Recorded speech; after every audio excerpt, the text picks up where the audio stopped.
Olá, gente, boa noite. Tá dando para me ouvir? Me respondam aqui no chat, fazendo favor, porque para eu ter uma noção aqui, tá, né? Tá, bom. Eu sou a Ana, sou a diretora do Departamento de Ciências por Extensão do CAIC e estarei acompanhando vocês ao longo do curso do CLT, ao longo do INEP. Então, qualquer dúvida, qualquer problema em relação a algum dos cursos, ou até mesmo ao curso de CLT, vocês podem me procurar, que a gente tenta resolver da melhor forma possível. Bom, gente, o curso de CLT está dividido em 3 aulas. Hoje teremos a nossa primeira aula, depois no dia 23, que é quinta-feira, e a nossa última aula será no dia 27, que é segunda-feira. Todas as aulas serão nesse mesmo horário, às 19 horas. Quero pedir para vocês que, caso vocês tenham alguma dúvida referente à aula, vocês podem estar usando o chat para estar perguntando. Não sei se o professor Fernando vai liberar para vocês abrirem o microfone ou algo do tipo, mas se for o caso, ele avisa aqui para vocês.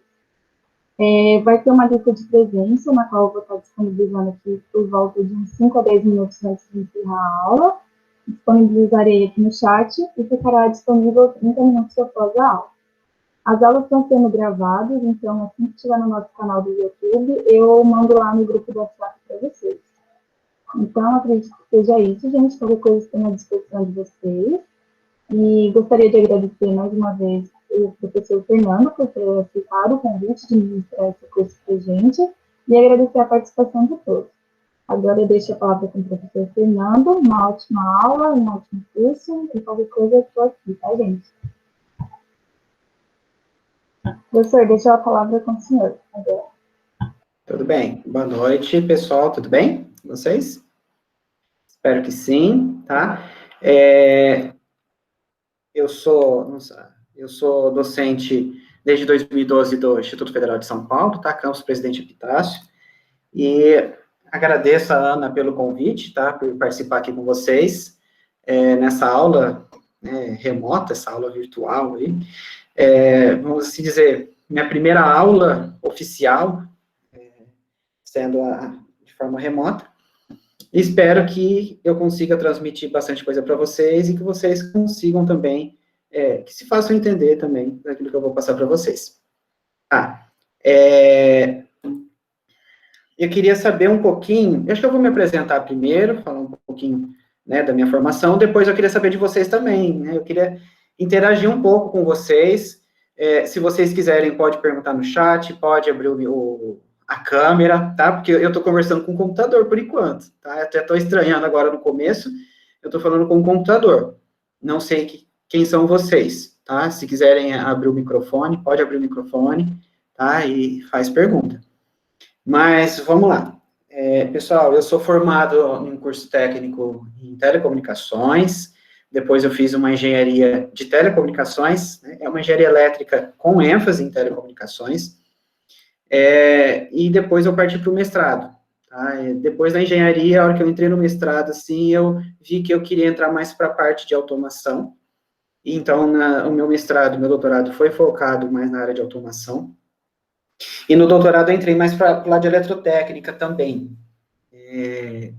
Aprendi algumas disciplinas, tive que fazer estágio de docência, mesmo não tendo, às vezes, alguns conteúdos, mas eu era, às vezes, mais aluno do que um estágio de docência, porque é onde eu entrei na área de máquinas elétricas, essa parte de automação, CLP, onde eu tive no doutorado e gostei bastante. E hoje, como professor, eu tenho atuado nessa área de automação industrial. Sou atual coordenador do curso de engenharia elétrica aqui no Instituto de Presidente Epitácio. Tá? Não sei se vocês sabem, acho que deve ser o mesmo caso aí de vocês, na UTFPR, que os cargos, eles são trocados, né, com o passar dos anos. Então, um docente, ele pode vir assumir um cargo de coordenação. Eu acho que é isso, tá? E de vocês, queria saber de vocês, para quem que eu estou dando aula, né? Se quiser escrever no chat aí, vocês são o quê? Engenharia química? Então, são todos da graduação, primeiro semestre, terceiro, quarto? Queria que vocês falassem um pouquinho.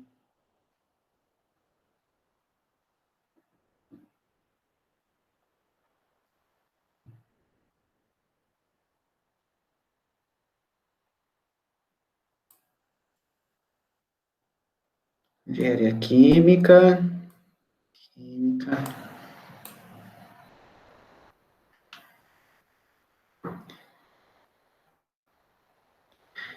Tem gente do quinto, do sétimo, tudo engenharia química. Décimo, já está para formar aí.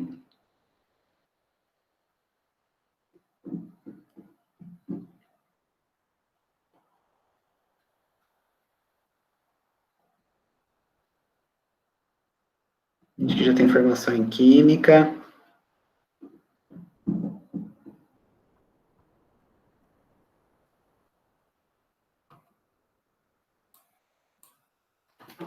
Quem mais quer participar? Estou esperando. Vocês têm vergonha de abrir a câmera, o microfone? Ô, Ana, em que semestre do curso que você está? Então, eu estou no quarto barra quinto. Tem algumas disciplinas que eu estou fazendo que é do quarto e algumas que já são do quinto período. Porque lá a gente tem essa opção de, às vezes, puxar algumas disciplinas da frente e também, às vezes, a gente fica pegando umas DPs, né? Tem que fazer. Acontece. O curso, ele é dividido, então, em semestres, igual aqui, e o aluno faz as disciplinas. Os alunos aqui são matriculados por disciplinas. Aí, nós, no curso aqui, colocamos pré-requisitos. Então, cumprir o pré-requisito, você pode puxar a disciplina. A gente chega a essa estrutura.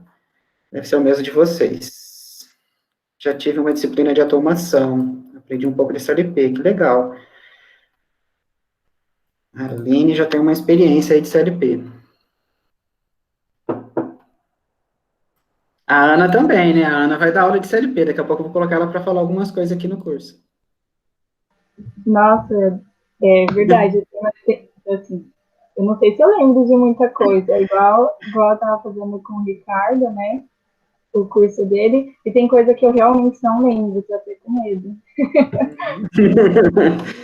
Tranquilo, Ana, não vou pedir para você falar não, tá? Foi o segundo trote do dia que eu já te dei. Eu tô assim meio devagarzinho agora no começo, para ver se às vezes alguém entra, né?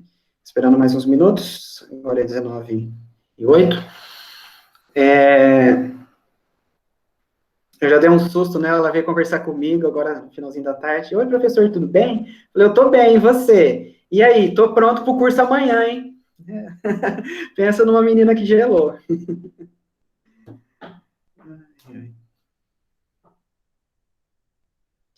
Olha, teremos que baixar algum programa? Sim, tá? Nessa primeira aula, vocês não vão precisar dele, mas para a segunda. Então, assim que eu começar, eu acho que eu posso colocar aqui no chat, deixa eu ver se eu pego o link para vocês, que fica mais fácil, né? Eu jogo aqui no chat.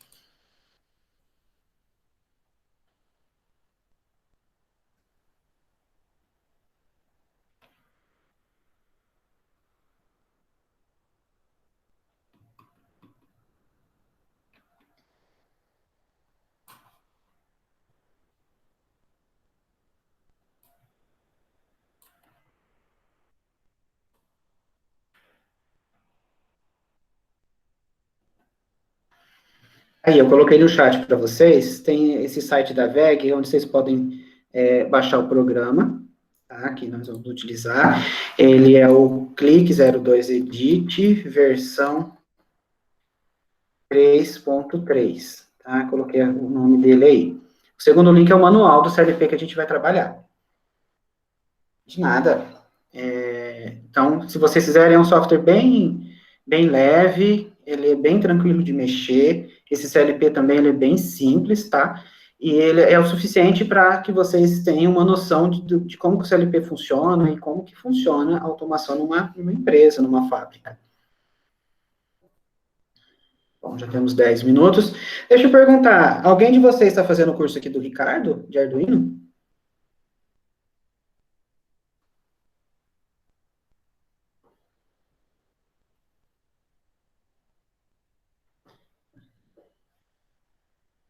Maiara, tem uns que sim, uns que não.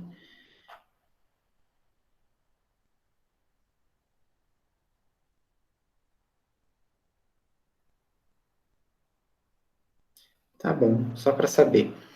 Ah, Ricardo é meu colega ali, meu amigo, né? Do mesmo campus. Bacana. Então vamos lá para o curso, vamos para a apresentação, que aí eu vou falar um pouquinho mais como que vai ser o curso. Bom, pessoal, eu deixei para vocês aqui separado os tópicos. Esses tópicos eu não alterei eles conforme eu fui preparando o mini curso. Eu deixei do jeito que eu coloquei na proposta de vocês. E é claro que eu fui sentindo a necessidade de falar algumas coisas e fui acrescentando aí. Mas vamos lá, nós vamos falar, fazer uma revisãozinha, ver sobre sinal elétrico, corrente contínua, corrente alternada.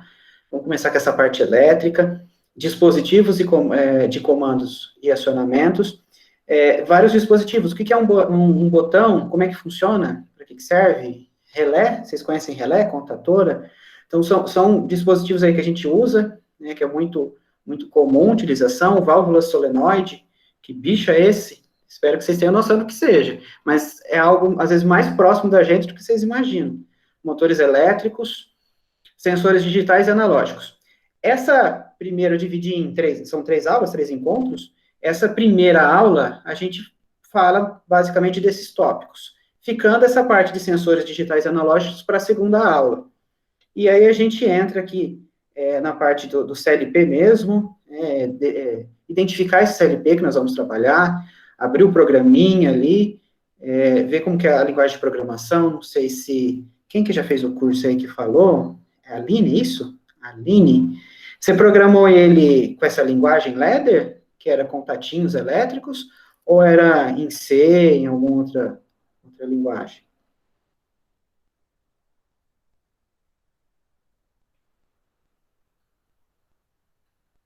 Isso para a Aline, que era, ou para o programa. Você lembra que linguagem? Era Ladder?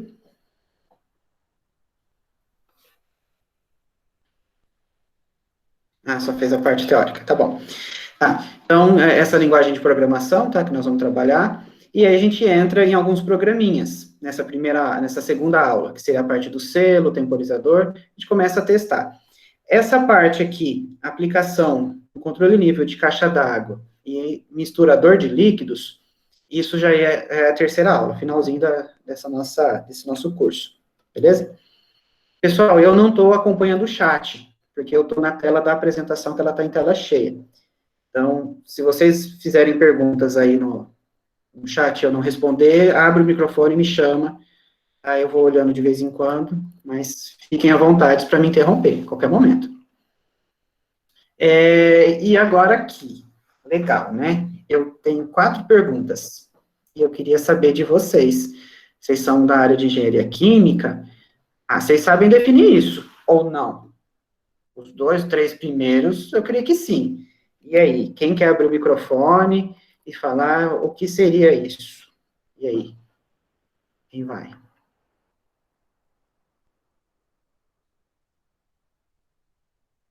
Quem que quer dizer aí para mim o que seria tensão, o que é corrente, resistência?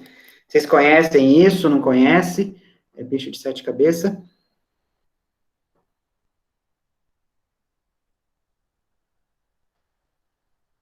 Cri, cri. Hum? Ninguém? Nem no chat? Ninguém vai falar nada? Vou ter que fazer chamada?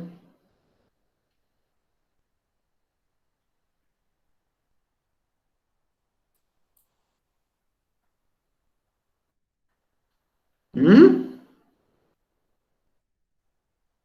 Alguém sabe o que é? Olha, temos um. Tensão e diferença de potencial. É isso. Vocês veem isso? Eu não conheço o currículo do curso de vocês, de Química.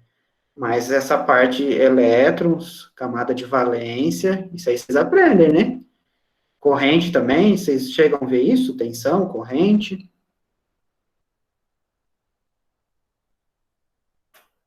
Eu não pesquisei a grade de vocês para ver as disciplinas. Faz tempo. Olha, tá saindo aí, ó. Corrente elétrica seria o fluxo de cargas. É isso daí. É difícil falar o que é, né? Às vezes definir, ó, defina tal coisa, né? Então, tensão elétrica está relacionada com uma diferença de potencial. Cargas elétricas separadas, e a gente tem ali, se um lado tiver mais positivo, outro mais negativo, a gente tem uma diferença de cargas elétricas, né? Então, uma diferença de potencial. Beleza. Se os elétrons estão se movimentando em um condutor, então esse fluxo ordenado de elétrons, isso é corrente. Ah, e resistência? Resistência elétrica. Quem tem resistência elétrica em casa? Acho que vocês têm, né? Vocês sabem, né?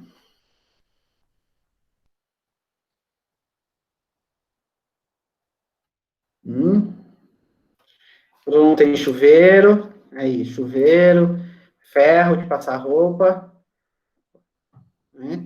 Entre outros aí, né, que acabam tendo resistência elétrica. Componentes eletrônicos, né? Dentro de alguns equipamentos tem resistores. Então, resistência elétrica é aquilo que, é um material, né, que ele tem uma característica de dificultar a passagem dos elétrons, né, ele resiste ali à passagem dos elétrons. Então, vamos mudar de slide aqui, né, porque eu já tenho essa explicação e estou explicando sem passar os slides, né.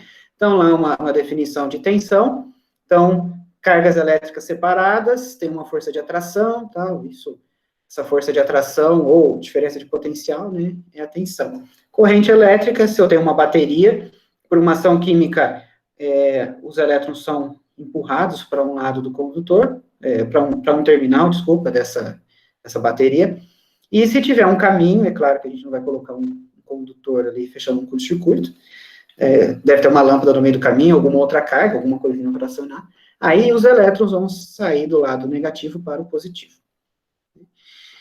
Resistência elétrica, acho que essa fórmula que vocês devem conhecer bem, né, para a gente determinar aqui a resistência elétrica de um material, que depende da resistividade, do comprimento e da área. Conhecem essa fórmula? Sim ou não? Eu passo rapidinho. Sim. E potência elétrica. Potência elétrica, eu acho ela um pouco mais chatinha de definir. Já é algo não tão palpável, sei lá, tudo meio abstrato também. Então, potência elétrica é indicativo da velocidade com que o trabalho ou a conversão de energia é executado. Eu gosto muito dessa definição para potência. Então, se eu pegar, por exemplo, uma lâmpada de 60 watts e uma lâmpada de 100 watts, qual que é a finalidade de uma lâmpada? O que a gente quer que uma lâmpada faça? Gente, abre o microfone, conversa comigo.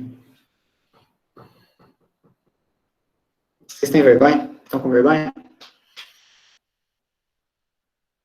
Converter energia elétrica em luz e calor. Beleza, espera-se em luz, né? Calor é consequência, é prejuízo, né? Consequência ou prejuízo. Beleza, então ela converte energia elétrica, vamos assim, em luz. A gente quer que ela ilumine. A de 60 watts, ela tem uma capacidade de fazer essa conversão, enquanto a de 100 watts, ela tem uma capacidade maior. Ela é mais rápida na hora de converter energia elétrica em luz. Então, essa é o quantitativo de potência. Então, potência aqui, ó, a gente pode também definir, que né, por efeitos de conta, que é a tensão vezes a corrente. Então, se eu tenho uma tensão constante, dependendo da carga, dependendo do tipo da lâmpada, vai circular uma corrente elétrica. E aí a gente tem a potência. Tá? Ou se eu quiser, eu tenho uma lâmpada, ela é de 100 watts, eu já sei a potência, eu ligo ela no 220 volts, quanto que vai ser a corrente que vai circular por ela? Dá para calcular. E essa equação aqui também, a primeira lei de Ohm, tensão é igual a resistência vezes corrente, também é uma equaçãozinha bem importante aí para vocês, que eu fiz questão de colocar, tá? Deixar aí para vocês essa relação. Tá. E aí a gente entra em algumas coisas que eu queria ver com vocês, algumas definições. Eu acabei até colocando bastante coisa, até falando um pouco de bit, byte, eu entrei numa parte aí de eletrônica digital, né, deu uma uma viajada aí, tá? Em alguns conceitos, mas eu acho isso importante, porque nós precisamos definir o que é um sinal analógico de um sinal digital.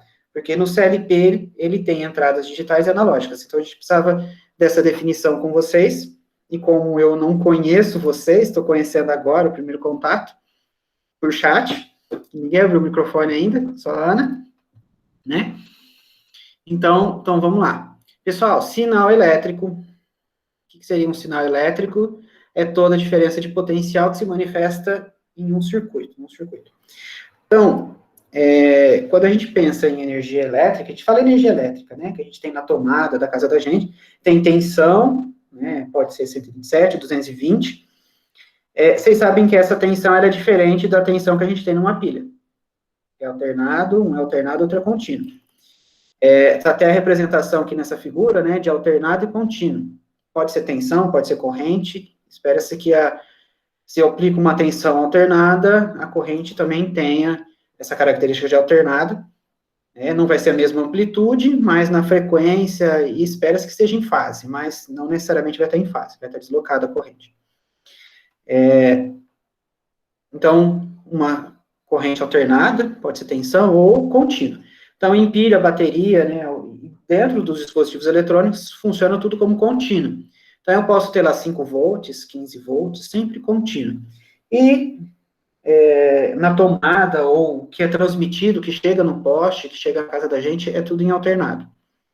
Alguns dispositivos trabalham em alternado, chuveiro, né, não tem nada de eletrônico, né, é só uma resistência ligada, as lâmpadas incandescentes, tudo ligado direto em alternado. Agora, essas de LED, tudo essa parte eletrônica tem que ter uma fontezinha para transformar para contínuo.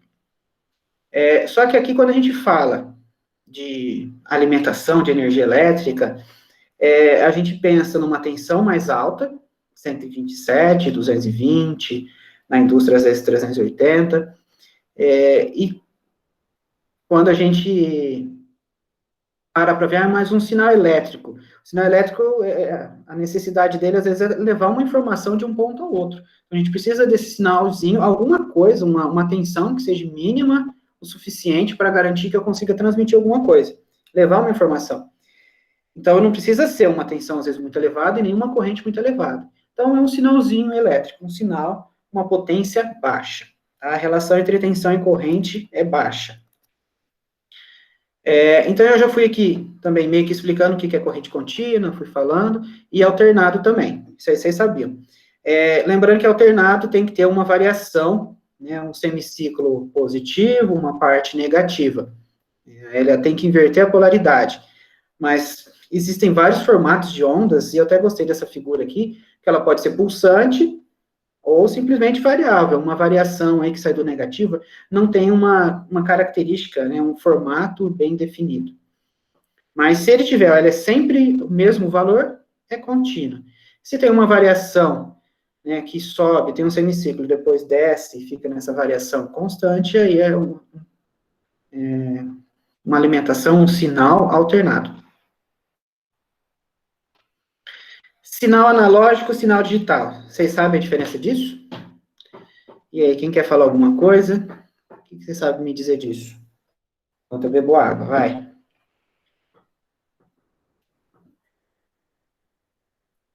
Eu quero chamar quem não gosta de falar. Quem que será que não gosta de falar dessa lista? Temos 13, são 13 pessoas, só que acho que conta 2, são 11, né? Que eu pego o apresentador e o meu usuário. Tirando a Ana, sobram 10. Quem que vai falar alguma coisinha?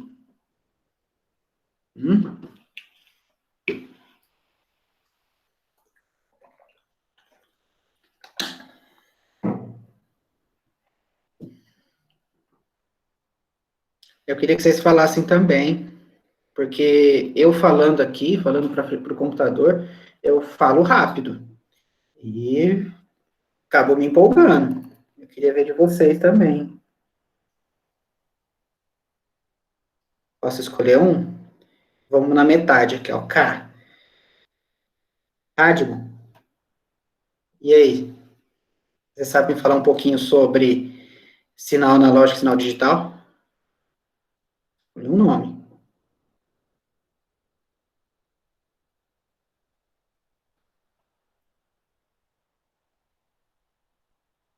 Não sei do que se trata.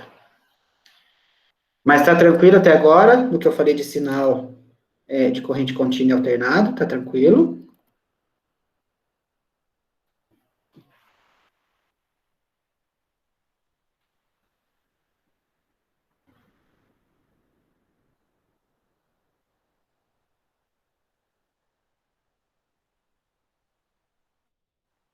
Ah, legal. O Mayara, foi bom você ter citado. Você falou que o sinal digital ele é mais estável. Tá, mais estável, mas depende da aplicação. Tá? Depende da tecnologia. Então, vamos dizer assim, sinal analógico. Tá?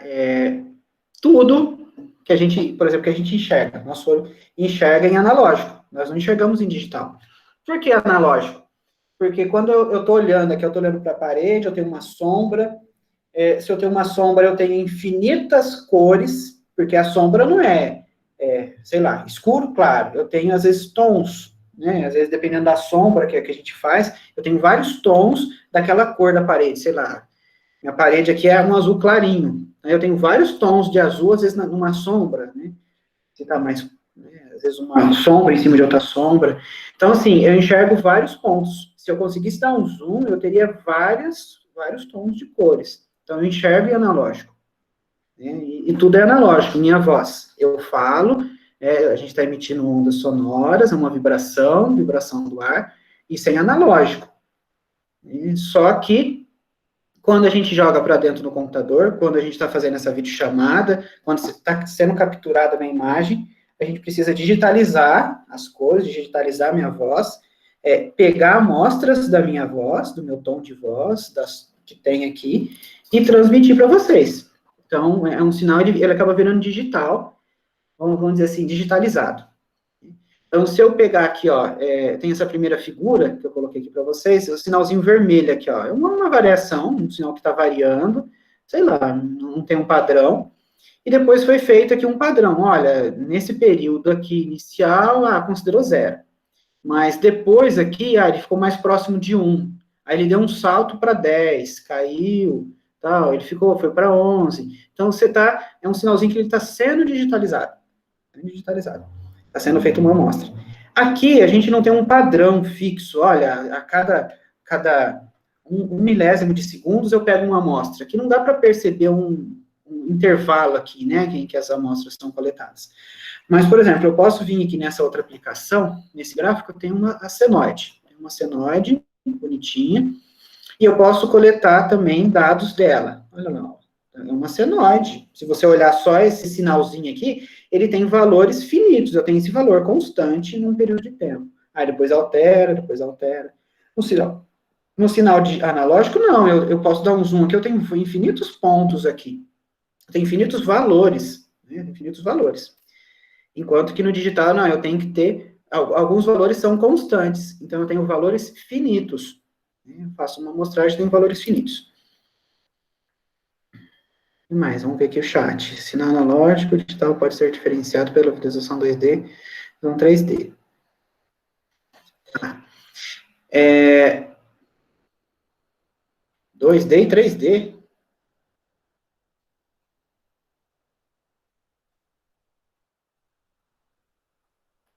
Essa 3D aí, olhando, assim, o que eu gosto de olhar é o sinal, né? O sinal, como que a gente tem valores dele. Se eu tiver infinitos valores, né? Se eu tenho uma variação aqui de alguma coisa, é um sinal analógico. Agora, se eu passo em períodos de tempo, se eu tenho valores constantes, aí já é um sinal digital.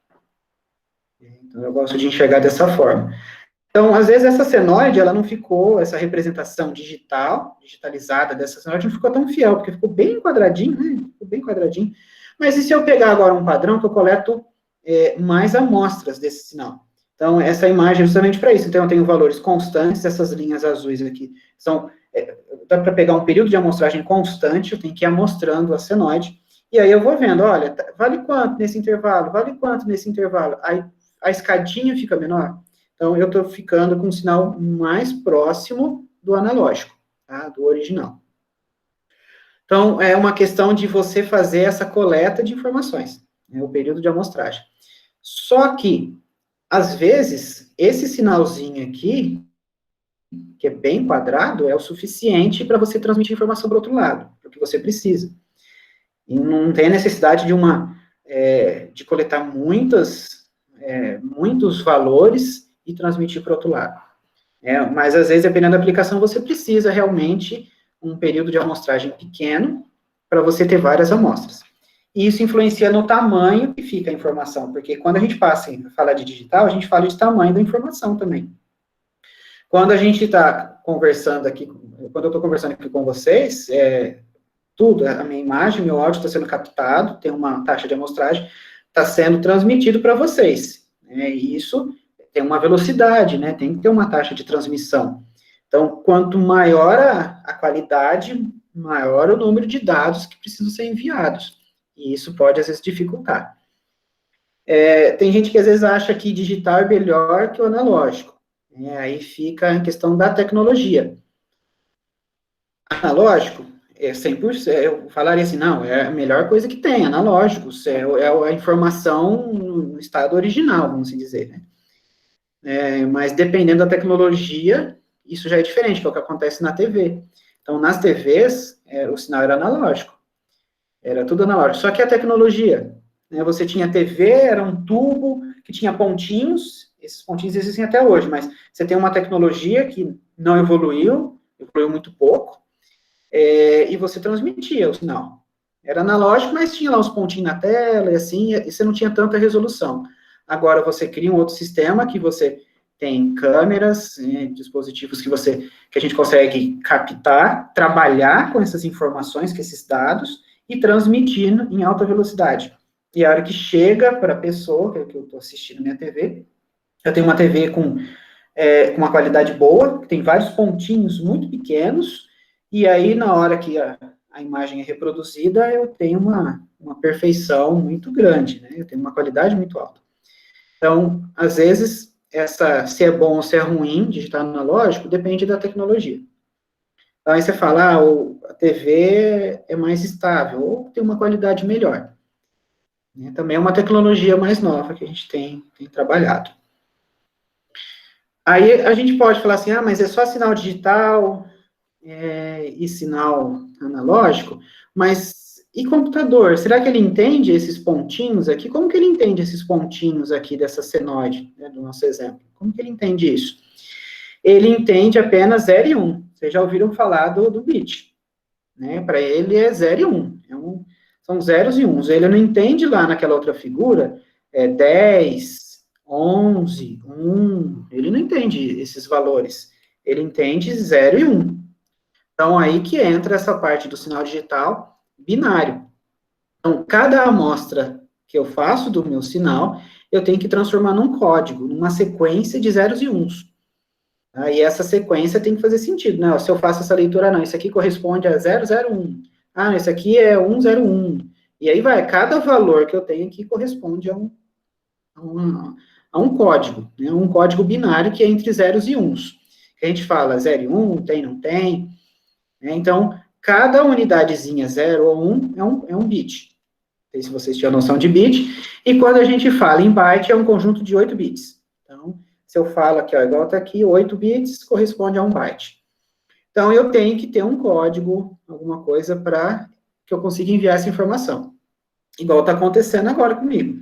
Cada cor, cada tom de voz, alguma coisa, é feita uma leitura, é feita uma codificação, e esses zeros e uns são enviados para os equipamentos de vocês, celular, tablet, não sei, computador, notebook, que vocês estão acessando, e chega aí, tem o programa, ele entende isso daí e mostra para vocês, e reproduz a minha voz da forma mais fiel possível.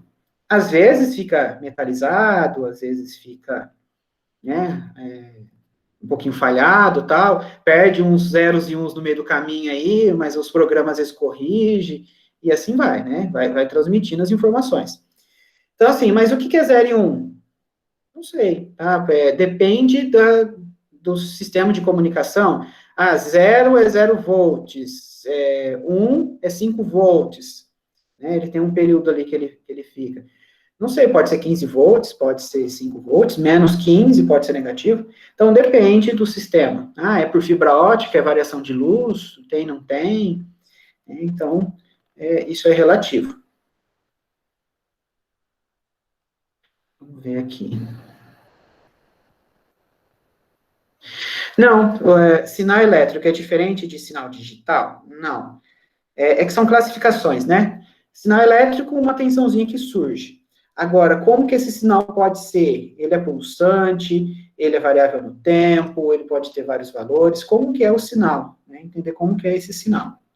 Então, um sinal digital é só uma variaçãozinha de sinal elétrico. Daí, igual eu estou falando aqui para vocês, um sinal elétrico ele pode ser 5 volts, então ele fica variando, 0, 5, 0, 0, 0, 5, 5, entendeu? Depende ele tem que ter um intervalo, tem que ter uma marcação fixa, tá? Uma marcação fixa, isso tem que ser constante. Aqui são 2 uns, ó, tá? Aqui está muito grande aqui na figura, olhando na figura, então essa marcação aqui corresponde a 2, 1, 1, né? 1, 1, 0. Então, não está tão igual, né? O certo é ficar sempre igualzinho, tem que ter uma marcação de tempo constante, e aí você envia o sinal 0, 1, 0, 0, 0, 1, para a hora que você receber do outro lado, você entender isso daí. Então, é uma forma só do sinal.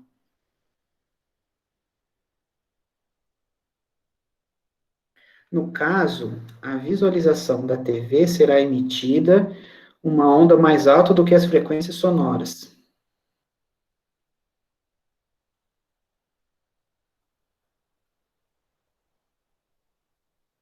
Ixi, espera, confundi, não entendi essa pergunta, não. Porque você fala a visualização da TV. Visualização, você fala na hora de escutar ou visualizar a imagem. Será emitida uma onda mais alta que as frequências sonoras. Então, você está falando o som da TV, que às vezes pode ser numa frequência mais alta que a gente escuta? Não entendi. Eu viajei nessa pergunta. A imagem. Então,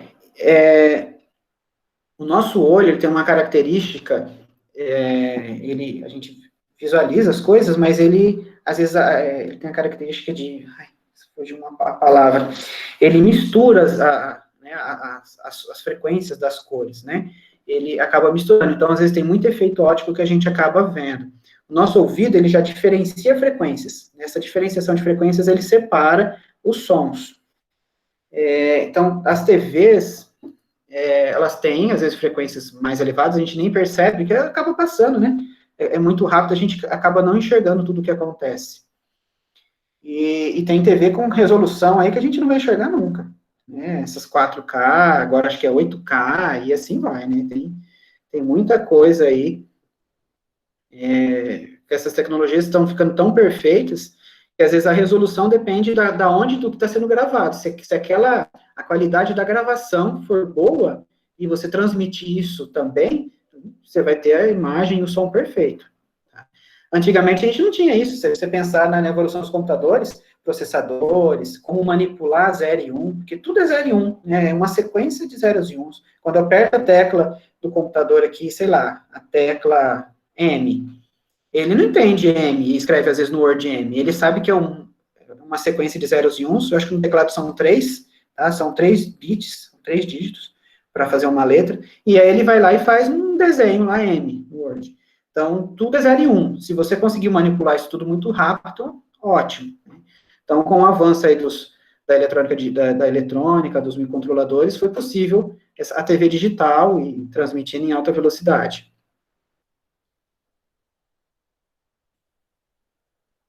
Qual a diferença entre fibra ótica e fio metálico para transmitir dados? Por exemplo, transmissão de dados de internet.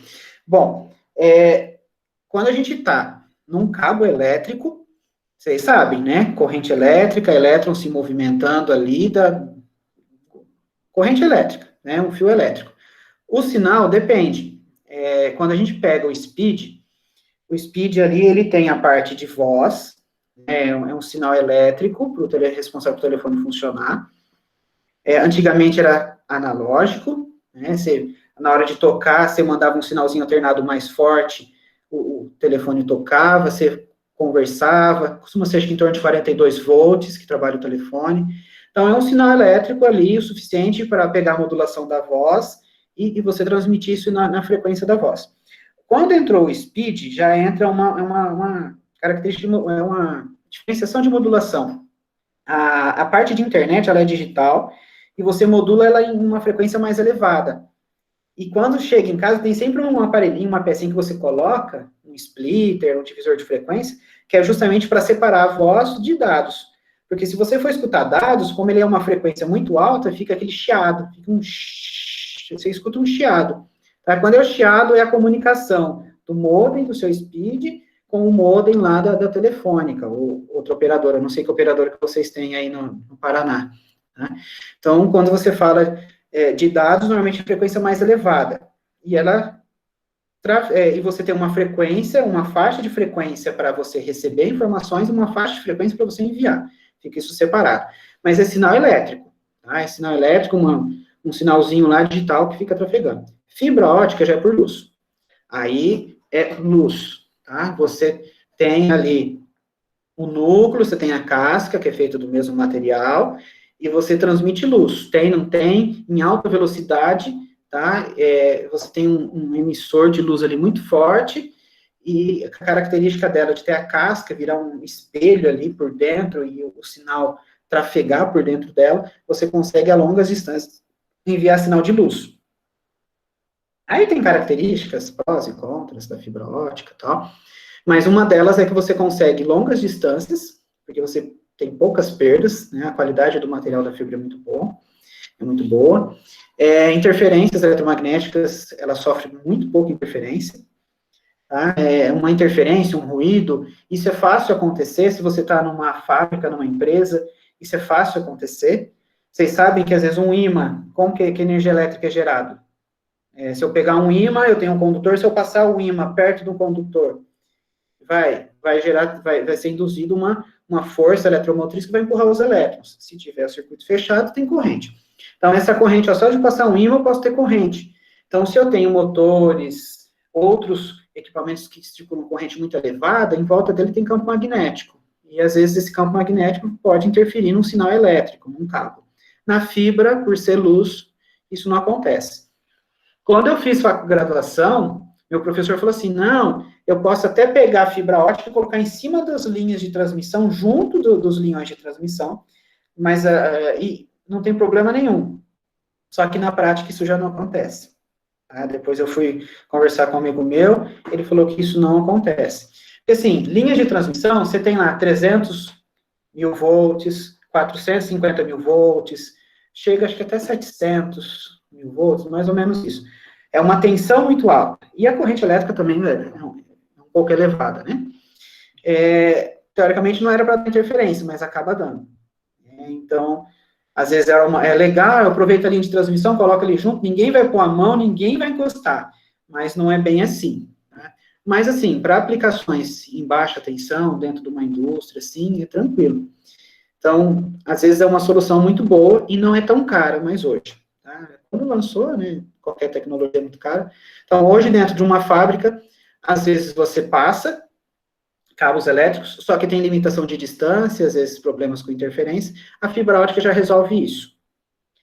Já resolve isso, você consegue, às vezes, 200, 300 metros, que às vezes, com um cabo de comunicação, às vezes chega a 50, 80, às vezes até 100 metros, num cabo metálico. Tá? Depende um cabo de rede, igual vocês têm um cabo de rede aqui conecta no computador.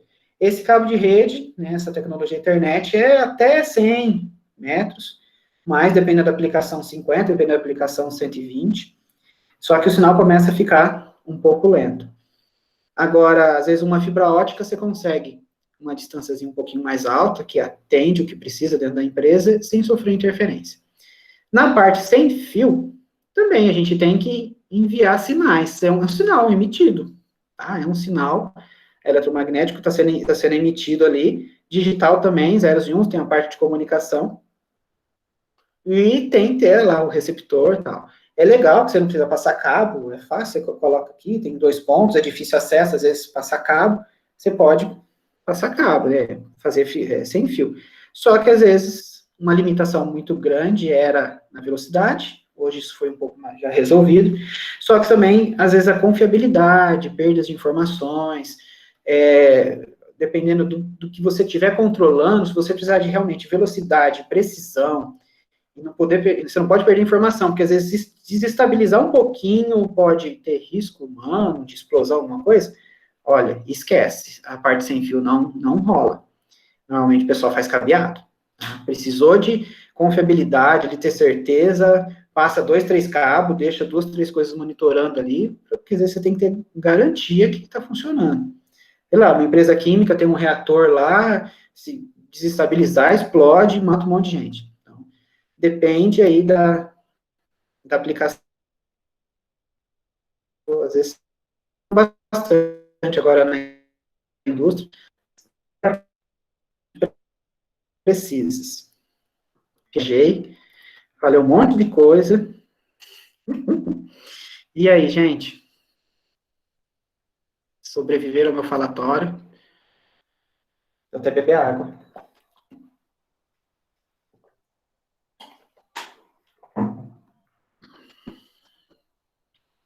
Então tá. Então, bit, byte, um conjunto, taxa de transmissão ou velocidade. Então, é aquilo que a gente pega. Quantos bits a gente joga por segundo, né?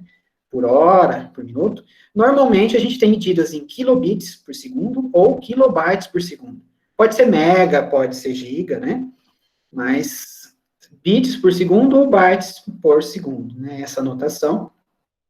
E aí vocês sabem, né? K, quilo, mega, giga, tera, isso vocês sabem. Não sei se vocês fazem muita conta na engenharia química, mas eu imagino que se vocês saibam o que significa, tá ótimo.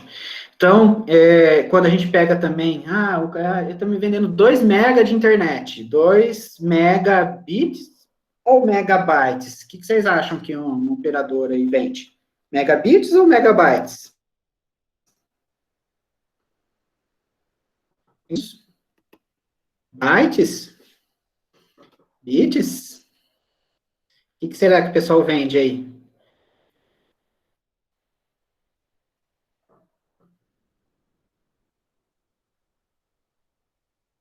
Falaram byte. Quem acha que é? Quem concorda, quem não concorda, participa, gente. Vocês estão dormindo, vocês entraram no curso para ficar dormindo. Vamos? Vamos, vamos, vamos. Quero vocês, vai.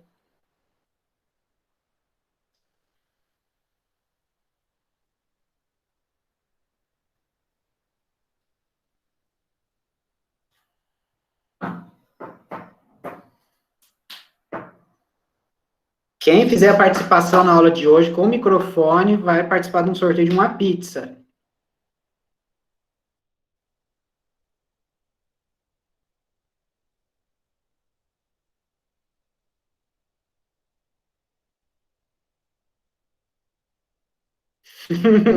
Tô sem microfone. Vou pagar uma pizza numa pizzaria lá na Itália. Vocês podem ir lá comer, é só chegar e pedir, tá? Ai, ai.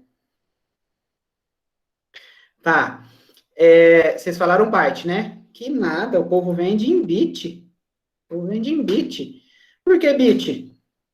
Porque se eu falo assim para vocês, eu vou te vender 1 kilobit, ó, 8 kilobits, vamos falar 8 kilobits, ou se eu transformar 8 kilobits em byte, vai para 1 kilobyte.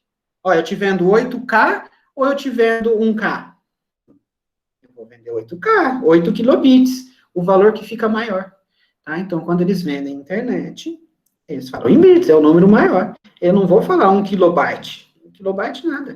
Agora, quando você vai usar, você vai fazer download aí no seu computador, aí sei lá, o Windows, aí, não sei se é o Windows que todo mundo usa, ele vai lá, fica a janelinha lá, tantos bytes por segundo. Aí ele já te mostra em bytes, ele não te mostra em bits. Então, não sei se vocês já tinham essa noção, mas tem essa diferença, tá? Às vezes você compra e nunca chega no valor, né? Mas tem que tomar cuidado nessa conversão de byte para bit. Então, divide isso por 8, você tem mais ou menos o limite dela aí. Se é 2 mega, você divide 2 mega por 8, vai para 256, aproximadamente. Tá? Então, no máximo, 256 megabits por segundo. Fechou?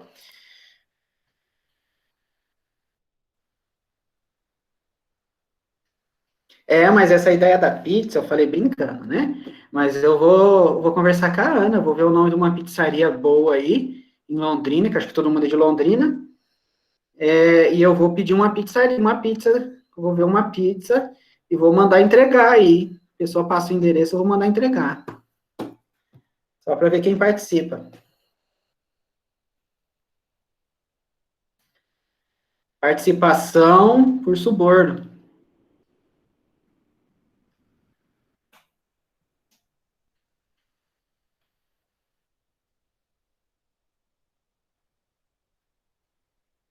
Ah, tem um em São Paulo, ali está em São Paulo.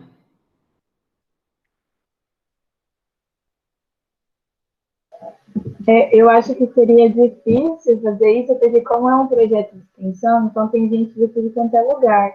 Eu estava vendo, tem uns cursos que tem gente do Amazonas, tem gente, sabe? Então, depende muito do local do ganhador. Ah, tem que ver isso também. E afinal, vocês estão de férias, né, Ana? Mas são todos alunos aí da UTFPR, ou não? Tem comunidade externa. No caso, não são todos alunos da UTFPR, tem comunidade externa também. A grande maioria é da UTFPR Campus Londrina, só que tem 20% em cada curso, mais ou menos, que é da comunidade externa, e varia bastante. Tá. Quem daqui que não é do campus, que não é da UTFPR? Quem daqui que não é? Gostaria de se identificar? Manda um oi aí no chat. Só para ver se tem. Curioso? Bom, até agora ninguém mandou. Ah, é verdade, tem um aqui da Unifesp. Tá, é a Aline, eu já tinha falado, verdade.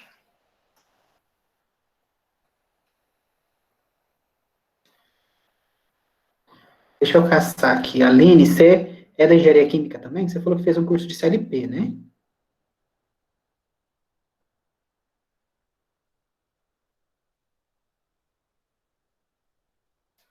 Isso, Engenharia Química também, achei. Nossa, fiquei caçando no chat. Tá bom, legal. Tá? Então, vamos lá. Vamos avançar. Gente, essa aula de hoje, igual eu falei, é bastante teoria, são muitas definições. Parece que é pouca coisa que eu vou falar assim com vocês, mas é muita definiçãozinha. Tá? Quem já sabe pode estar chato, mas pode ser que para algumas pessoas isso seja muita novidade, tenha muita novidade, e pode pesar um pouquinho, tá? Espero que esteja tranquilo. Então, vamos lá. Vou falar um pouquinho de botões, eletroímã, relés, chaves, contadoras, solenoides e motores, tá? Então, aqui, a parte de botões e botoeiras, tá? São chaves, tá? São como se fossem interruptores, são chaves. Então, a gente tem que pensar sempre aqui num contato elétrico, nessa representaçãozinha que está aqui. Esse é um contato que ele está aberto, não tem contato elétrico lá entre o ponto 3 e o 4, tá? Então, esse contato aberto, e esse aqui costuma ser, tá, a representação de um contato fechado, tá? Então, sem acionar o botão, eles são dessa forma. Eu tenho uma representação de um aberto, então, esse aberto é o normalmente aberto, tá? O fechado, normalmente fechado. E aí, os botões são utilizados para comando, tá? Entra uma palavra diferente, para comandar, para eu poder ligar uma lâmpada, coisinhas simples, pequenas, só para monitoramento, tá? Então, os botões para ligar algum circuito, desenergizar, desligar alguma coisa. Então, nós temos esses contatos. Os botões industriais costumam ser sem trava ou sem retenção, que é aquele botão igual campainha, você vai lá e aciona, ele muda o contato elétrico lá dentro, você tira o dedo do botão, ele retorna para o estado original dele. Então, se eu tenho um contato aberto e o fechado, a hora que eu aciono o botão, o aberto fecha e o fechado vai abrir. Então, funciona. Tira o dedo do botão, volta para essa situação aqui.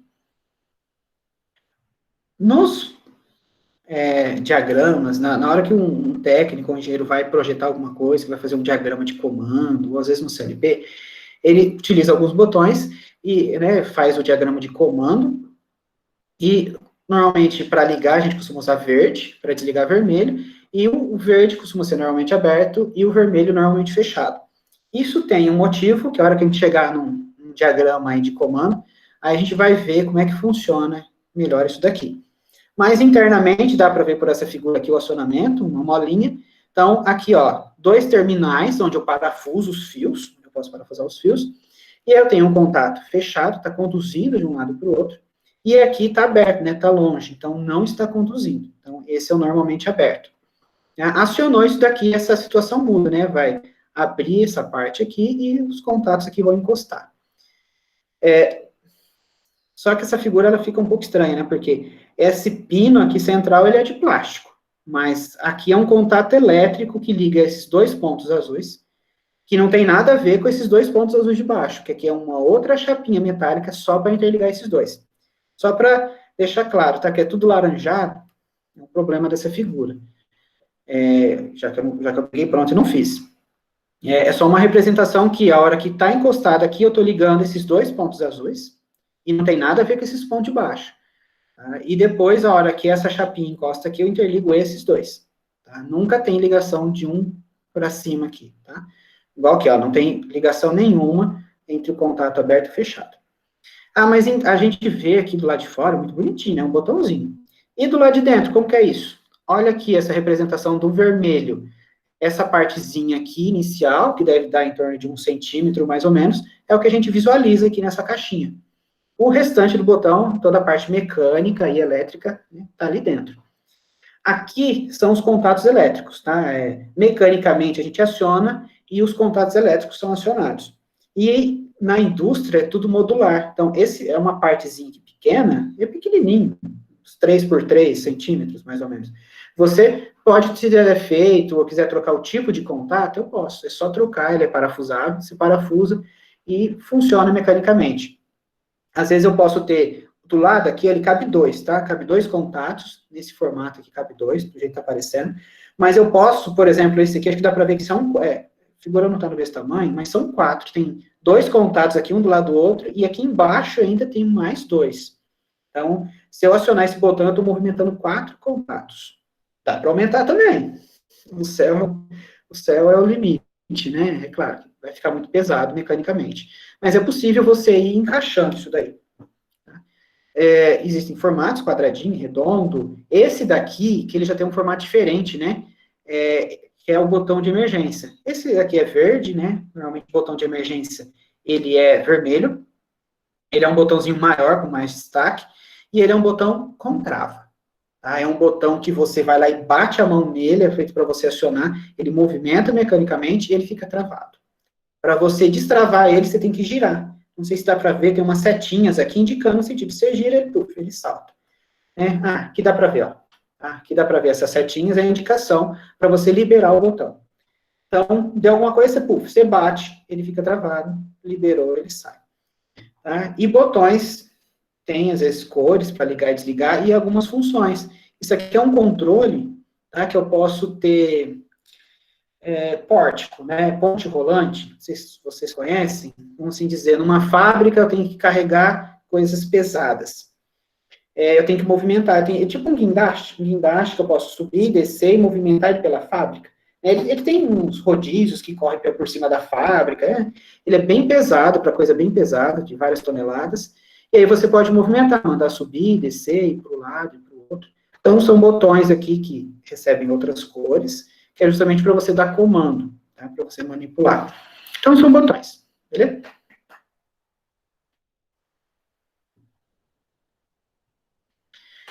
Aí a gente entra, antes de falar do relé, eu gosto de falar do eletroímã. Vocês conhecem a eletroímã? Química? Não? Viram? Espero que sim. Então, aqui a representação, tá, de um eletroímã caseiro.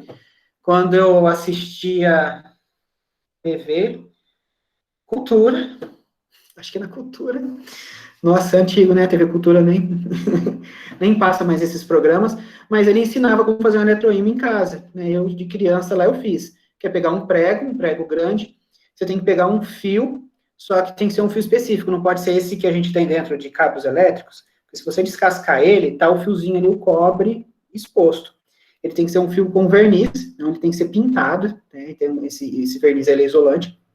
Você enrola num material, ferro magnético, no caso um prego de ferro, e você alimenta ele, né, coloca uma tensão, vai circular corrente elétrica, tá? Circulou corrente elétrica, a gente magnetiza o prego.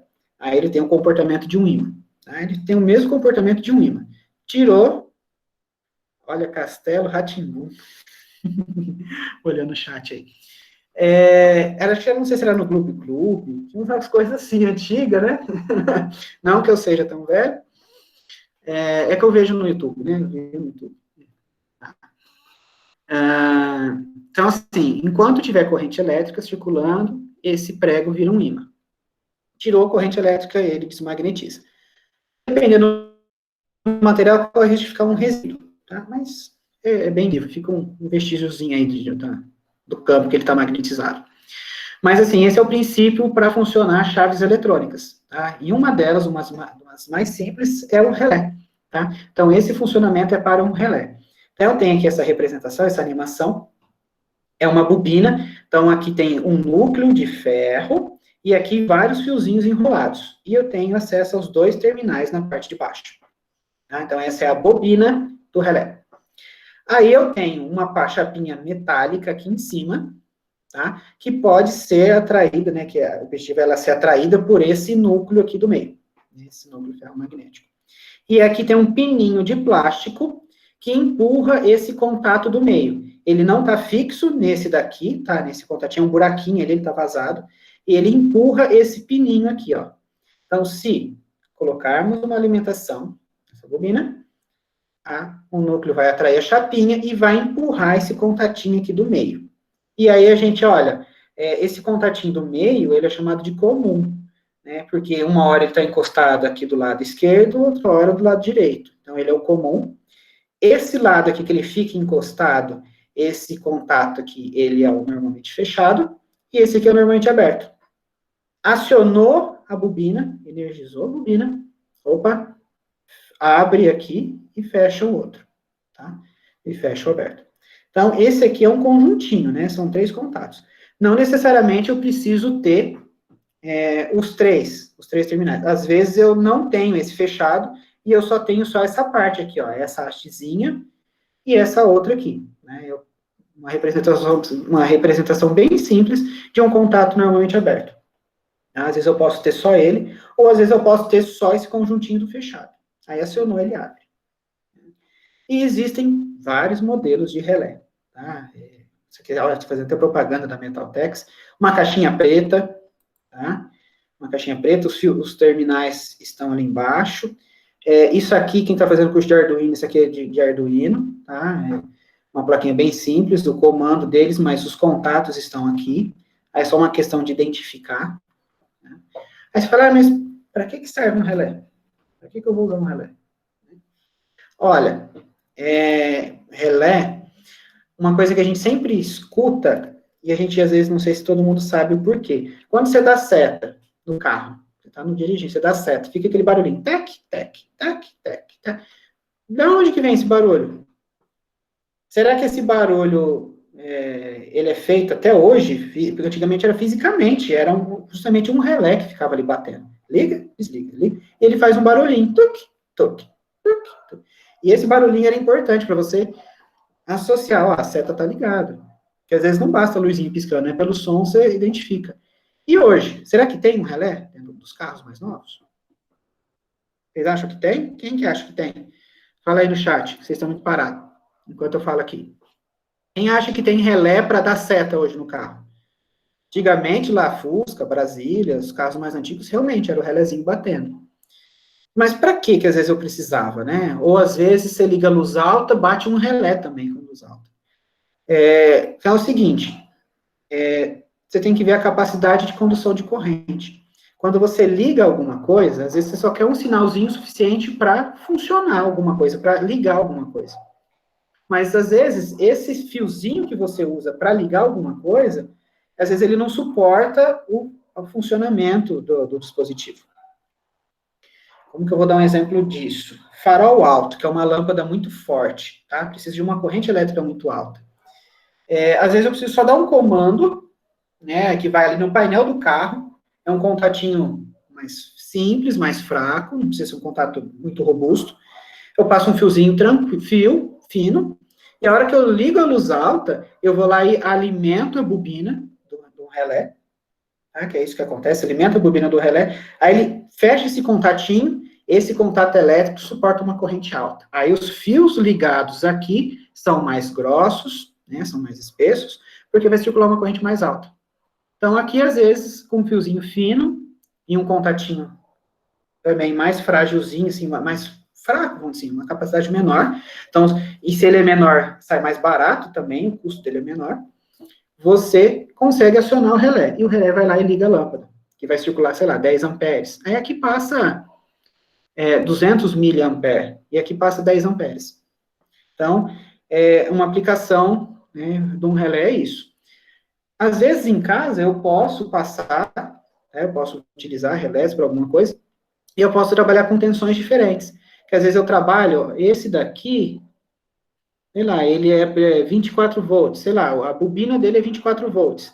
Eu aciono 24 volts e aqui eu ligo uma fase lá, 127 alternado. Então, com uma corrente contínua, eu ligo alguma carga, alguma coisa que eu queira ligar. Basicamente isso. Nossa, ninguém falou nada? Precisei utilizar um relé no meu projeto. Legal, legal. É bem utilizado, tá? As chaves, assim, para ligar e desligar as coisas, são muito utilizadas. Nossa, e carro? Por que faz barulho até hoje? Será que tem até hoje um relé num carro? Não, gente, não tem. Tá? O barulhinho é feito por um alto-falante. Tá? Hoje, pegou-se a mania, né, o costume daquele barulhinho batendo, e hoje ele é feito por um alto-falante. Tá? Não tem mais o relé. Hoje, a eletrônica, ela tem uma linha eletrônica de potência, né, uma eletrônica para corrente elétrica mais elevada, ela consegue, por chave, ela faz o mesmo papel do relé. Dependendo de como você alimenta um componente eletrônico, que é um transistor, ele passa a conduzir. Você coloca um sinalzinho nele, ele costuma ter 3 terminais. Você coloca uma tensãozinha nele, ele conduz entre os dois. Tá? É como se fosse uma chave eletrônica mesmo, ele conduz. E aí ele tem a capacidade de conduzir bastante, tá? Entre esses 2 terminais. Funcionando como se fosse aqui um contatinho, tá? Um contatinho que suporta uma corrente alta. Então, hoje os carros são muito tecnológicos, né? Sinais elétricos para todo lado, tá? E tem um dispositivo central, tem um controlador lá, a Bosch, não sei se vocês já viram dentro de carro Bosch, escrito Bosch.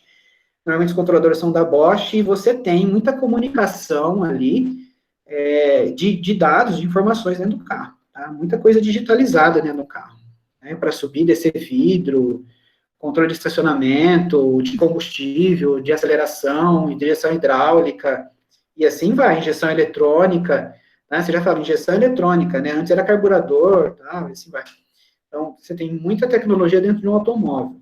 Né? E os relés, claro, perderam espaço, porque é um contatinho que fica abrindo e fechando, com o tempo dá defeito. É mais fácil os componentes eletrônicos, que têm uma duração mais elevada. Deixa eu ver que horas são. Estou falando bastante. Então, vamos lá. Gente, um outro parente do relé... desculpa. Tá? Tem aqui uma outra representação, um esquema elétrico, que é a bobina, o núcleo, né, os 2 terminais, contatinho comum, fechado e aberto, tá? E o retorno dele é uma molinha, né? Então, a chapinha, ela é atraída pelo campo magnético, você tira o campo magnético, ela retorna. Então, é um retorninho por mola. Então, tem vários modelos, dá para ver uma molinha aqui em alguns, tá? Os terminais. Existem bases também para você fixar, né? Para fixar em quadros de comando, tem um padrãozinho, aí você tem acesso aos terminais, você parafusa. Então, deu problema, às vezes tem travinha aqui, ó, para segurar ele, você tira a travinha e troca o relé, se der problema. Então, é fácil você desencaixar ele. Não simplesmente ficar soldando, ali tem que estar tudo soldado. E um outro amigo do relé são as chaves contatoras. Tá? É o mesmo princípio de funcionamento, é praticamente a mesma coisa, só que as chaves contatoras, elas são maiores e são feitas, às vezes, para partir cargas trifásicas. Nossa, aí entra um outro conceito, né? O que é trifásico? Então, tá. Quando a gente tem um equipamento ligado, não sei se todo mundo sabe, é 127, é 220. Normalmente, 127 é uma fase e um neutro. Quando é 220, pode ser, né, 2 fases. E tem equipamentos que usam 3 fios, são 3 fases. Na geração de energia elétrica, ela é feita tudo por trifásico, tá? É tudo trifásico. Então, equipamentos grandes, equipamentos mais pesados, costumam utilizar as 3 fases, tá? São trifásicos. Então, a gente precisa de 3 contatos elétricos para acionar ela. Então, a chave contatora, ela foi feita para isso, tá? Para ficar em quadros de automação industrial ali, em ambientes industriais. Então, assim, praticamente a mesma coisa, tá? Um núcleo magnético, uma bobina. As bobinas receberam um nome, costuma ser A1 e A2. Então, se eu olhar aqui uma chave contatora, eu tenho que identificar nela aonde está o A1, aonde que está o A2. Né? Se eu sei onde está o A1 e o A2, eu sei, ó, os terminais da bobina.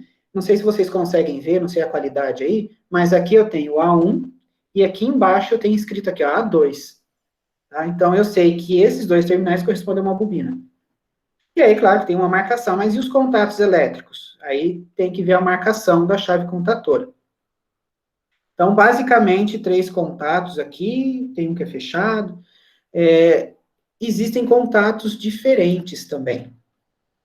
Tá? Existem contatos na chave contatora que recebem nomes diferentes.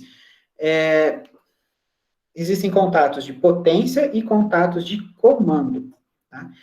Comando é quando eu quero, manda ligar tal coisa, depois você manda no painel, você dá comandos, E potência é quando eu quero ligar a carga, eu quero ligar um motor, eu quero ligar um equipamento grande. Então, aqui, ó, nessa representação, eu tenho esse quadradinho aqui, A1 e A2, é a bobina. Na mesma, né, da chave. E ali eu tenho 3 contatos normalmente abertos. E olha, costuma ter essa marcação, L1, L2, L3, e do outro lado, T1, T2, T3. L1, L2, L3 é onde você liga as linhas, que chega lá da rede elétrica, as 3 linhas. Na parte de baixo, T1, T2, T3. Isso é trabalho, tá? T de trabalho. É onde vai, sei lá, o motor. Então, esses 3 terminais vão ligados no motor. Então, o que eu quero alimentar vai aqui. Essa marcação de baixo, vamos para de baixo aqui, ó. Tá 1, 2, 3, 4, 5, 6. É um outro tipo de marcação. Tá? Tem padrão? Tem, mas são alguns padrões. Tá? Costuma ser assim, tá? L1, L2, L3 e os T's. Ou então, 1, 2, 3, 4, 5, 6. Então, depende da chave. Essa chave aqui, não sei se vocês veem, ó, tem um 4, T2, 6, T3. Olha aqui, tem as 2 marcações do T e a marcação aqui do número. Tá? Então, essa chave vem as 2 marcações. Tem chave que não, tá? Tem chave que essa daqui também vem as 2. Tá? E também tem contatos auxiliares. Essa chave que só tem a marcação de um contato auxiliar, 3 de potência, 1 auxiliar, tá? Que é para comando. Esse daqui, a marcação está em inglês, tá? Normalmente aberto, normal open, tá? Normal open. Então, você teria que localizar aqui o contato, aqui eu estou vendo que é esse daqui e esse aqui. Mas também tem uma marcação por números, 13, 14, 21, 22. Pode, às vezes, ter 4 contatos auxiliares. Né? Essa daqui tem 2. 3 de potência, 2 auxiliares. Os de potência, então, suportam uma corrente mais alta. Esses daqui de auxiliares, uma correntezinha mais baixa. 1 ampere, 2 amperes no máximo. Aqui, dependendo da chave, 100 amperes, 200 amperes, 500 amperes. Aí já ficam chaves também grandes, tá? Já são chaves que ocupam muito espaço. Mas é porque aqui é para passar corrente elétrica. Aqui é só para comando. Né? Ligar uma luzinha no painel, coisinhas mais tranquilas. Uma sirenezinha só para, aconteceu um alarme de incêndio. Pá, vai lá, aciona o alarme de incêndio. Coisinhas mais fracas. Estão me entendendo? O que está rolando no chat?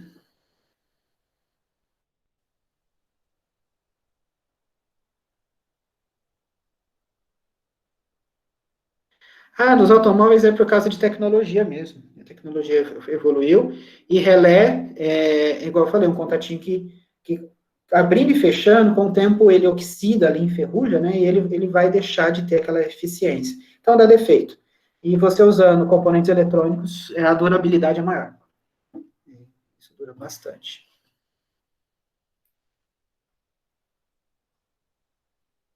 Então, assim, são chaves, tá? Só para dizer para vocês, contatos de potência, contatos de comando, e aí tem vários tipos de chave, vários formatos.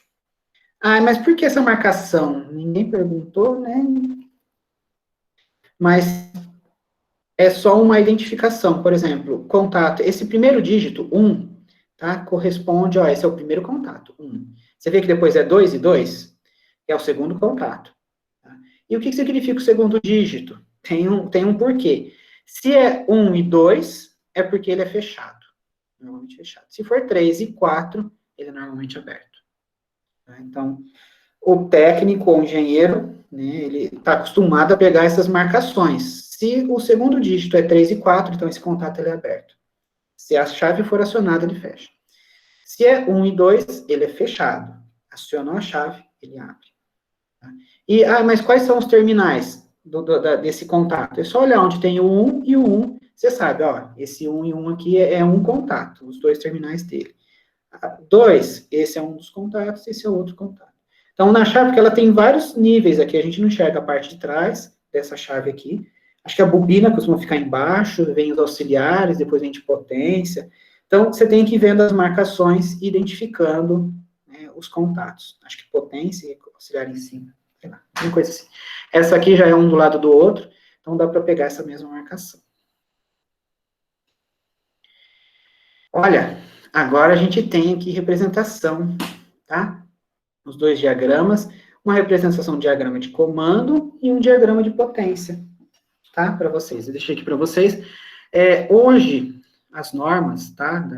Pedem para a gente trabalhar comando com uma tensão mais baixa. Antigamente, eu pegava aqui, ó, trifásico, né? Entre duas fases, 220.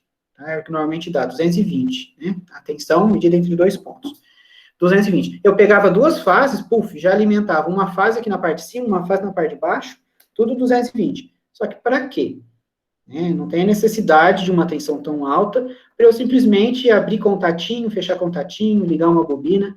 Não é necessário. Então, por questões de segurança tal, e ficar uma tensão um pouco mais adequada, hoje a maioria dos quadros, né, porque tem alguns antigos ainda, então os quadros mais novos trabalham com 24 volts contínuo. Então, basta 24 volts, um botão de emergência, um botão desliga, que é normalmente fechado. Fechado, tá vendo? 1 e 2, ó. 1 e 2, fechado, 1 e 2. Aberto, ó, 3 e 4, por isso que for 3 e 14. Então, aberto, só que esse aqui é um botão, esse é um contato elétrico, tá? Bobina, A1 e A2, ó, representação da bobina.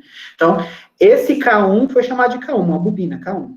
Alguém, um relé, uma contatora, né? No caso, desculpa, uma contatora. E aí, aqui é o diagrama de comando.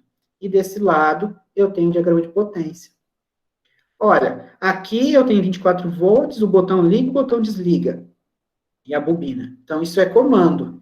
Do lado de cá, eu tenho K1, 3 contatos, e aqui é a representação de um motor trifásico.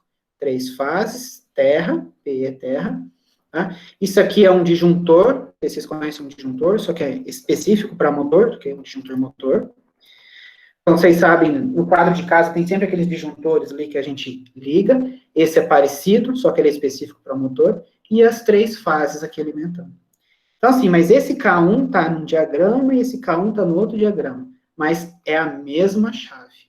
Tá? São representados em locais diferentes. Então, eu aciono o botão liga, esses contatos têm que fechar para ligar o motor. Mas é a mesma chave sendo acionada. Não sei se vocês já tinham visto isso, tá?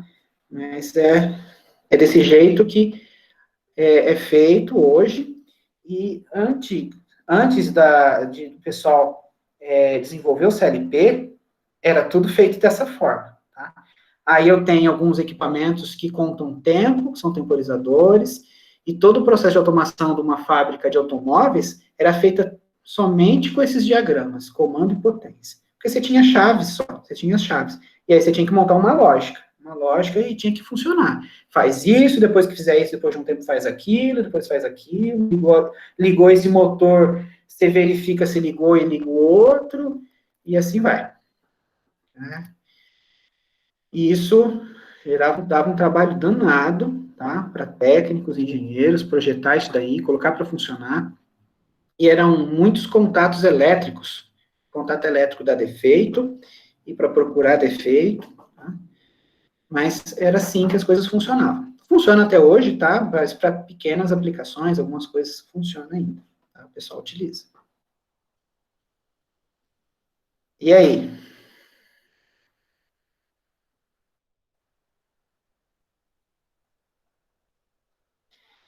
Peraí, junto uma pergunta. K1, tem um K1 aqui, né? É esse que você está perguntando, Aline? É, faz parte disso aqui, é um contato de comando. Tem um contatinho aqui, ó, igual esse 13 e 14 aqui, normalmente aberto, tá? Então, a representação de um contato auxiliar, tá? Para comando, tá? Que está no diagrama de comando. E a potência, que essa numeração 1, 2, 3, 4, 5, 6, está aqui, na potência. É da mesma chave. Isso aí. Tá? Mais alguma coisa enquanto eu bebo água?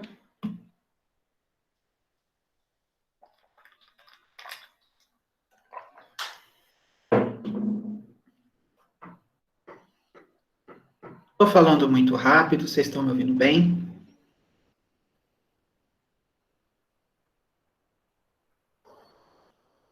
Estão ficando cansados?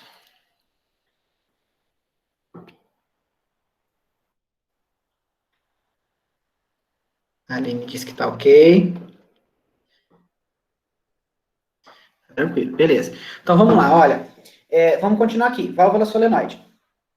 Gente, não sei se vocês já ouviram falar de válvula solenoide, mas eu tenho em casa. Vocês têm? Eu tenho. Vocês têm máquina de lavar roupa em casa? Se tiver máquina de lavar roupa, tem uma válvula solenoide lá dentro, tá? É o mesmo princípio de funcionamento. Desculpa. É o mesmo princípio de funcionamento, tá aqui o desenho dela, né? De um relé, ou de uma chave contatora. São dois terminais. Elas costumam ser 127, 220, tá? Costuma ser alternado. Pode ser contínuo também. Mas acho que dentro da máquina, ela costuma ser na tensão lá de operação dela. Tem a bobina, um eletroímã, só que a única diferença é que não temos contatos elétricos. O que tem é uma válvula lá dentro que se movimenta e libera a passagem da água. Então, válvula solenoide, na máquina de lavar roupa, é para fazer a liberação da água. É como a máquina libera, né? Abre e fecha a vazão de água para encher a máquina. Mas válvula solenoide não exatamente são para líquidos, para água, pode ser para gás também. Nós temos, não sei se vocês já viram, parquinho, que tem essas coisinhas que eu subindo e descendo, essas navezinhas, é tudo pistão movido a ar, e você libera a passagem do ar para o pistão se movimentar e ele ser acionado. Tá? Que mais que eu ia falar? Então, são para pistões. Tem pistão que é hidráulico, o hidráulico já normalmente é óleo, tá? É um óleo que vai ali dentro. Então, é para passagem de gás e líquido. Tá? Então, são válvulas. São válvulas eletrônicas. Torneira automática de shopping. Tem uma válvula solenoide lá dentro. Tem um sensor, detecta a mão, pá, abre a válvula, sai a água. Então, válvula solenoide. E motores elétricos, acho que é comum. Motor elétrico, imagino que todo mundo deve ter em casa. Se não tiver, tem um no computador aí, né? Se tiver computador, vai ter um ventiladorzinho girando aí. Máquina de lavar roupa, ventilador, ar-condicionado, tudo tem um motor para movimentar. Então, ele transforma o motor, pega energia elétrica, tá? E ele transforma aqui em energia cinética, né, em movimento, né? Ele gira. Né? Aí existem vários tipos de motores industriais, de grande, pequeno, grande, médio, grande porte, enormes, transformadores que, né, muito pesados, e pequenininhos também, na parte de eletrônica, carrinhos, né, componentes eletrônicos sempre tem, leitor de CD, são motorzinhos bem pequenos. Então, na parte interna dele ali, tem o eixo principal, 2 pontos de apoio, essa parte aqui que gira, que é o rotor da máquina, rotor. Aqui fica bem próxima do rotor, é o estator, que é a parte que fica parada. E tem a carcaça ali, terminais de ligação, que ficam presos dessa caixinha que tem uns parafusos, né? Onde você tem os terminais das bobinas do motor. alguns precisam de ventilação, então tem um ventiladorzinho ali que gira junto do eixo, né, ele é autoventilado, e assim vai, vários tipos de motores. Tem motor que precisa, o enrolamento, bobina, né, tem bobina na parte do estator, fica fixo, é mais fácil de fazer, e tem bobina que fica no rotor, fica girando junto. Então, alguns motores têm bobina aqui também, na parte que gira, e aí você tem que ter contatos elétricos deslizantes. Então, são anéis bem lisos, como se fosse uma aliança, um anelzinho bem liso, e tem que ter um contatinho elétrico. Normalmente é um carvãozinho preto que fica em contato ali com ele. É o jeito que a gente tem de fazer a ligação com essas bobinas, né? Porque já que ela fica girando, então alguns têm.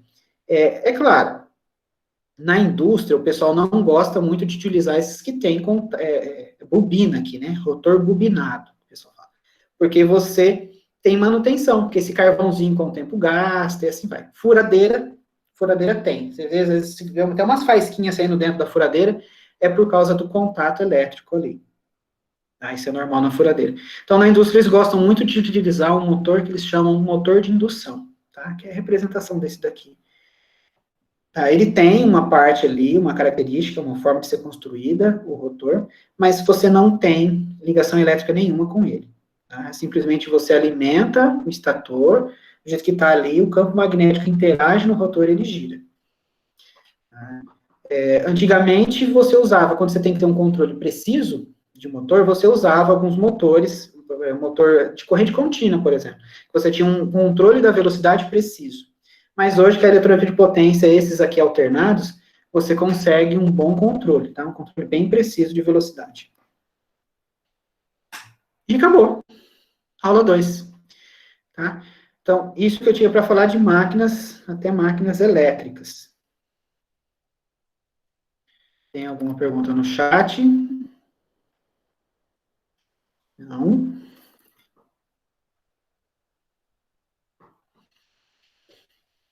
Eu achei que tivesse até mais coisa, estava tão empolgado. E aí?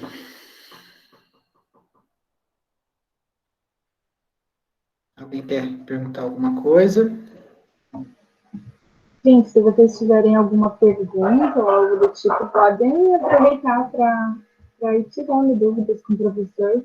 Às vezes vocês acham que hoje a aula foi mais teórica, mas vou dar um spoiler para vocês, depois começa a ficar bem legal. Eu acho muito bacana a parte de você montar o circuito, começar a entender o que está acontecendo, ver as coisas acontecendo. É bem bacana mesmo. Acredito que vocês vão gostar.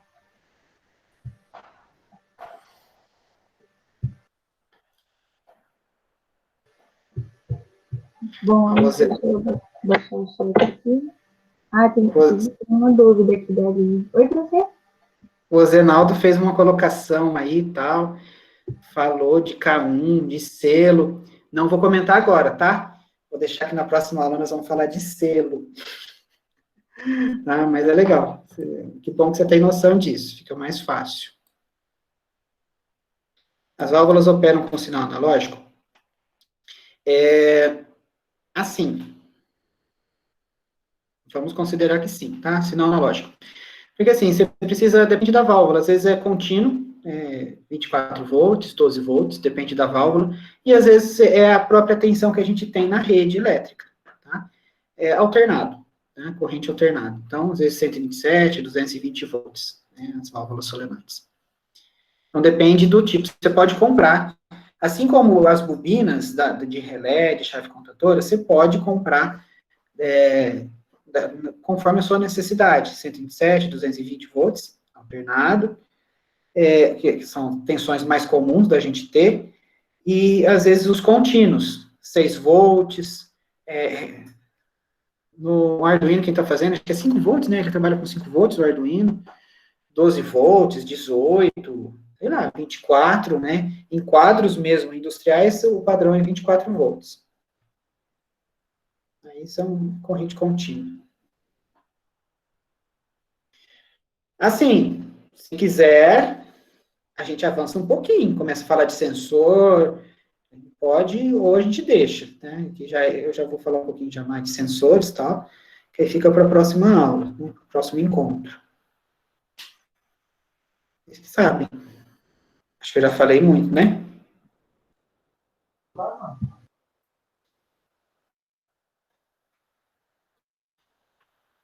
E aí, alguém quer fazer algum outro comentário?